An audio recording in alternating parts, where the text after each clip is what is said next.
T'as déjà entendu parler de la VMA. On t'a dit que c'est la clé pour progresser, que plus elle est haute, plus tu seras fort. Alors tu te mets à faire des 30 secondes, des 400 mètres à bloc, mais malgré tous tes efforts, pas de progrès visible sur les courses. Ton endurance fondamentale, elle est toujours aussi naze. Ton cardio, il est toujours aussi pourri. Pire, parfois tu régresses même sur ton chrono et tu comprends pas. Et si t'étais pas en train de bosser le bon truc au mauvais moment, aujourd'hui, on va tout remettre à plat. J'ai passé des mois à vouloir améliorer ma VMA. Je pensais que c'était le Graal. Qu'en gagnant 1 km/h de VMA, tout allait devenir plus facile. Mais j'ai vite compris un truc fondamental. La VMA, c'est un outil, pas une fin en soi. Et tant que tu l'utilises mal, tu perds ton temps. La VMA, c'est ta vitesse maximale aérobie. En gros, c'est la vitesse à laquelle ton corps utilise le plus d'oxygène possible. Plus ta VMA est haute, plus tu es capable de courir vite longtemps. Donc oui, c'est important. Mais attention, améliorer ta VMA n'est pas une priorité pour tout le monde. Et c'est justement là que 90% des coureurs se plantent. Surtout en France, où on a une énorme culture de la VMA. Les coachs de clubs d'athlètes sont restés dans les années 80 et tu as l'impression que si tu dis que les 30 secondes ou les 400 mètres, ça sert à rien, t'insultes leur mère. Bref, il y a 3 erreurs principales. Je vais te les donner maintenant. Erreur numéro 1, penser que la VMA fait tout. Tu peux avoir une VMA de 19 km/h et ne pas savoir tenir 10 km à 12 à l'heure sans craquer. Pourquoi ? Parce que la VMA, c'est la capacité maximale. Mais ce qui compte en course, c'est le pourcentage de VMA que tu arrives à tenir. C'est ce qu'on appelle l'indice d'endurance. Par exemple, un bon indice d'endurance pour le 10 km, c'est de tenir entre 88 et 91% de ta VMA. Si tu en es incapable, c'est que tu manques d'endurance. On va prendre un exemple réel. Imaginons que tu as 12 km/h de VMA. Ton record au 10 km, il devrait être entre 57 et 55 minutes. Si c'est pas le cas, c'est que tu t'es foiré quelque part dans la préparation. Est-ce que tu as fait tes séances de SV1 pour travailler ton endurance par le bas? Est-ce que tu as fait du renforcement musculaire pour améliorer ton économie de course? Tout ça, ce sont des pistes de réflexion. Et si tu ne sais pas par où commencer, il faudra peut-être penser à te faire accompagner par un pro qui saura te dire exactement quoi faire. Donc, bosser la VMA sans bosser l'endurance, c'est une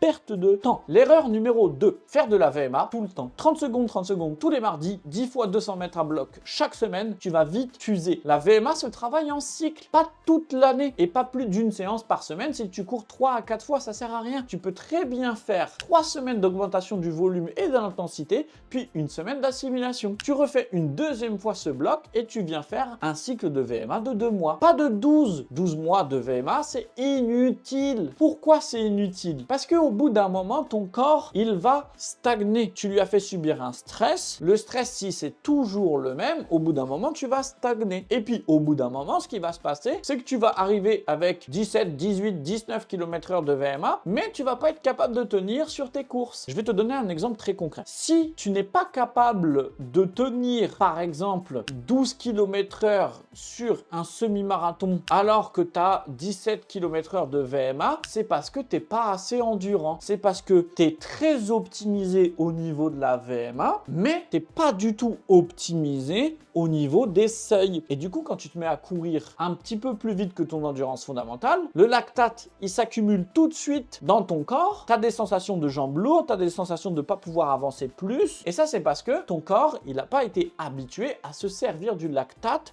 comme source d'énergie et à devenir de plus en plus efficient à son utilisation. C'est très compliqué la course à pied, hein, quand tu remarques. C'est pas juste mettre ses baskets et aller courir, hein. Mais c'est vraiment hyper important que tu comprennes cet aspect très important de la spécificité. C'est-à-dire que plus tu vas arriver proche de ton objectif et moins la VMA va être importante parce qu'il n'y a aucune course qui se court à 100% de la VMA. Le 10 km, le semi-marathon et le marathon, ça se court pas du tout à 100% de la VMA. Ça ne veut pas dire que tu ne dois pas en faire. Ça ne veut pas dire que tu ne dois pas avoir une VMA élevée si tu veux progresser au bout d'un moment. Ça veut juste dire que pratiquement dans 90% des cas, c'est pas ça qu'il faut bosser. Troisième erreur, travailler la VMA quand c'est pas le moment. C'est ce que je viens de te dire à l'instant. Tu prépares un marathon et tu fais que du 200 mètres à fond toutes les semaines, à 2 semaines de ton marathon, mauvais timing. Tu devrais d'abord développer ton seuil et ton endurance. La VMA, c'est pour les phases de développement général, c'est-à-dire très en amont de ta course. C'est pas pour les cycles spécifiques ou d'affûtage. Par contre, je dis pas que tu dois plus du tout en faire. Je dis juste que tu dois prioriser d'autres séances. Et que du coup, tu pourrais par exemple faire un rappel de VMA toutes les 2 semaines, toutes les 3 semaines, mais plus en faire tout le temps. Tu pourrais être par exemple à 2 mois de ton ton semi-marathon, faire une séance par semaine de spécifique semi-marathon et une fois toutes les 3 semaines, remettre un petit 10 x 400 mètres, un petit 9 fois 1 minute 30, 1 minute 30, un 6 fois 1 minute 40 plus 5 fois 1 minute pour continuer à maintenir tes qualités de VMA, mais pas à les faire progresser. Là, c'est plus le moment. On ne cherche pas à faire progresser ta VMA. On cherche à la maintenir, ok, pour maintenir les qualités de vitesse, mais on cherche surtout à te faire devenir très économe à l'allure visée pour ton semi-marathon et surtout gagner en résistance musculaire et en endurance pour le jour J. Et je sais, ça a l'air très compliqué. Je le sais parce que tout le monde me dit tout le temps « Ah, je pensais que ça allait être facile, mais en fait, ça ne l'est pas. » Bah oui, ça ne l'est pas. C'est pour ça que les métiers de coach, ça existe. C'est quand même très compliqué en termes physiologiques, la course à pied. Bref, dans quel cas tu dois travailler ta VMA? Cas numéro 1, quand tu es débutant, c'est pas prioritaire. Il faut d'abord que tu commences par courir lentement pour construire ta base, tes fondations. Ta marge de progression, elle est énorme sans que tu fasses un seul intervalle. Il faut d'abord que tu crées ta base d'endurance. Cas numéro 2, tu prépares un 5 km ou un 10 km. Là, oui, c'est pertinent. Ce sont des courses qui sont très demandantes en VMA. Donc, un cycle de 3 à 5 semaines, une fois par an, ça peut clairement faire la différence pour te faire passer un cap. Cas numéro 3, tu stagnes malgré un bon volume d'entraînement. Là, oui, ça peut être aussi utile. Si tu cours depuis un moment, que ton endurance elle est solide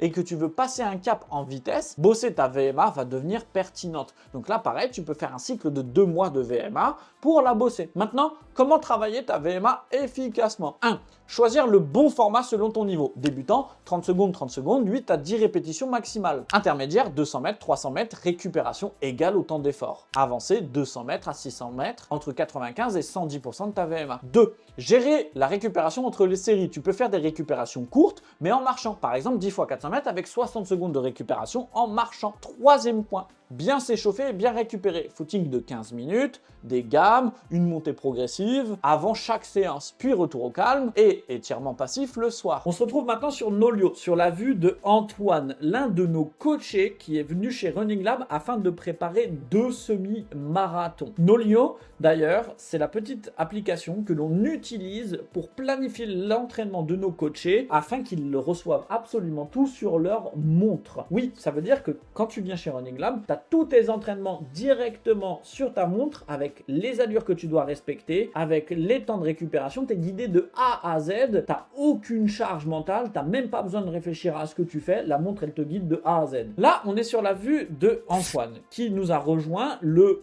1er juillet 2024 afin de faire 2 semi-marathons. Objectif, le faire en moins d'1h50 et pour le deuxième, améliorer ce temps-là. Antoine, il n'avait jamais fait de course de sa vie. Il n'avait jamais eu de plan d'entraînement structuré. Il n'avait jamais eu de coach. Qu'est-ce qu'on a fait? Afin d'atteindre son objectif, il fallait d'abord qu'on sache et qu'on connaisse son profil. Donc c'est là qu'on a testé sa VMA. Tu le vois ici avec un petit test de demi-Cooper. Quand on va voir dans l'analyse de ce test-là, on peut voir que Antoine avait à l'époque, quand il nous a rejoint, une VMA de 14,3. C'est un temps d'équivalence sur semi-marathon d'environ 1h45. Ça veut dire que Antoine avait les capacités de VMA pour réussir son objectif. On n'a pas eu besoin d'énormément travailler sur cette dernière. Mais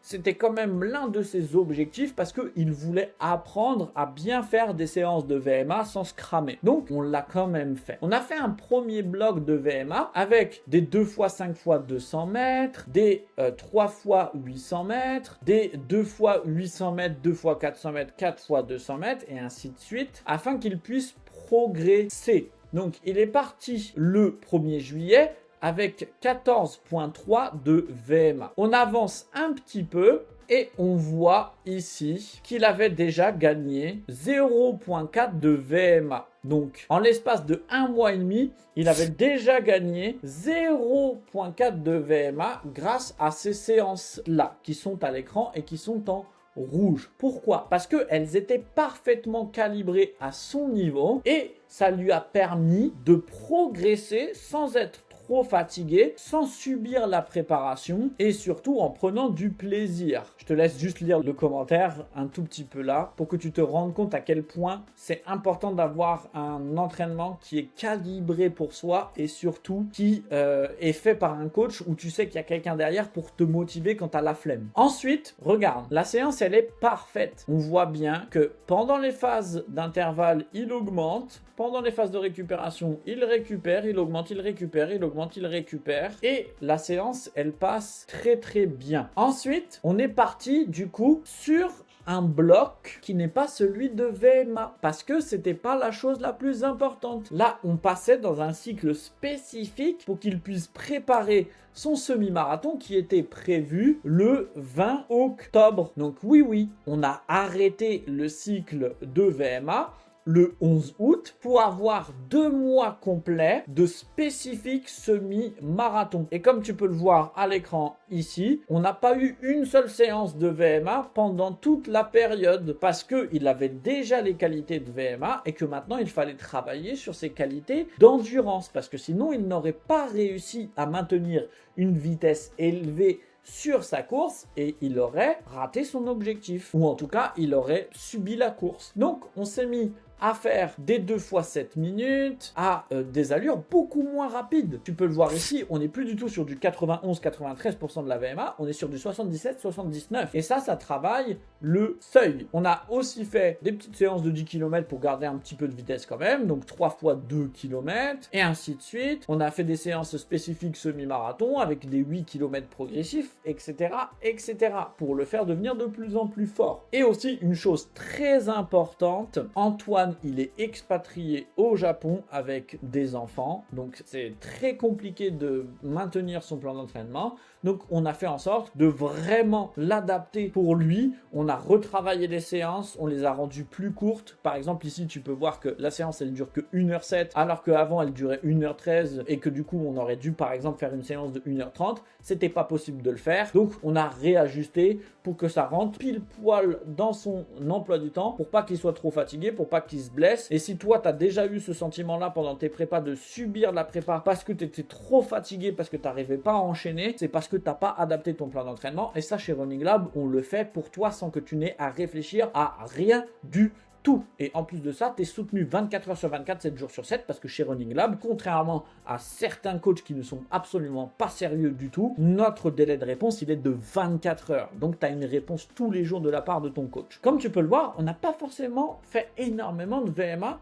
dans toute cette partie-là, parce qu'il avait déjà gagné en spécificité et surtout, il avait déjà les prérequis. Alors, il a fait 1h51-13, on était à 1 minute 13 de l'objectif, on pourrait considérer qu'on l'a, entre guillemets, raté. Au final, comme il le dit là, il y a 3 jours, lui, dans sa tête, il partait encore pour 1h54. Objectif atteint. Certes, on aurait pu faire un tout petit peu mieux en termes de temps, mais c'était la toute première course de Antoine qui vraiment te fait comprendre, à toi qui regardes cette vidéo, qu'on n'a pas forcément l'obligation de tout le temps être à 100% de ses capacités au risque de se dégoûter. On peut y aller par palier et je vais te le faire voir là. On fait 1h51 sur ce premier semi-marathon le 20 octobre. En février, on fait le deuxième à Ichioka et on fait 1h48-34. Donc, une énorme progression en si peu de temps. Et là, on n'a pas fait, entre guillemets, la même erreur. C'est-à-dire qu'on a refait un bloc de VMA. Il est passé de 14.68 à 14.9 de VMA. Et ensuite, on a continué et cette fois-ci, on a mis en place un rappel de VMA toutes les 3 semaines, comme tu peux le voir ici, afin qu'il puisse gagner et surtout garder ses capacités de vitesse. Et cette fois-ci, ça a encore plus payé. On a encore plus mis en place un plan d'entraînement qui était parfaitement sur mesure pour Antoine et il est passé de 1h51 à 1h48 34 avec 100 mètres de dénivelé positif de plus que sur la course précédente. Donc, elle était plus dure. Voilà, c'est exactement comme ça qu'on crée un plan d'entraînement et qu'on arrête d'être complètement stupide à tout le temps faire de la VMA alors que c'est pas spécifique à la course que l'on prépare. Voilà, maintenant tu l'as compris, travailler ta VMA, c'est pas obligatoire, c'est contextuel, c'est stratégique. Si tu t'y prends au bon moment, avec la bonne méthode, tu vas faire un vrai bond. Mais si tu copies des plans au hasard, tu vas juste t'épuiser. Et si tu veux qu'on construise ensemble un plan d'entraînement sur mesure, sans te poser 1000 questions sur la VMA, l'endurance, le seuil, alors prends une visio avec un coach de mon équipe, on fera le point sur ton niveau, ton emploi du temps et ton objectif. Et si on voit qu'on peut t'aider, on te proposera un accompagnement 100% sur mesure pour exploser les chronos sans te cramer et en ne subissant pas ta course comme la dernière fois. Clique sur le lien juste en dessous, tu choisis ton créneau, c'est gratuit et sans engagement. Chez Running Lab, on pense pour toi, toi tu cours.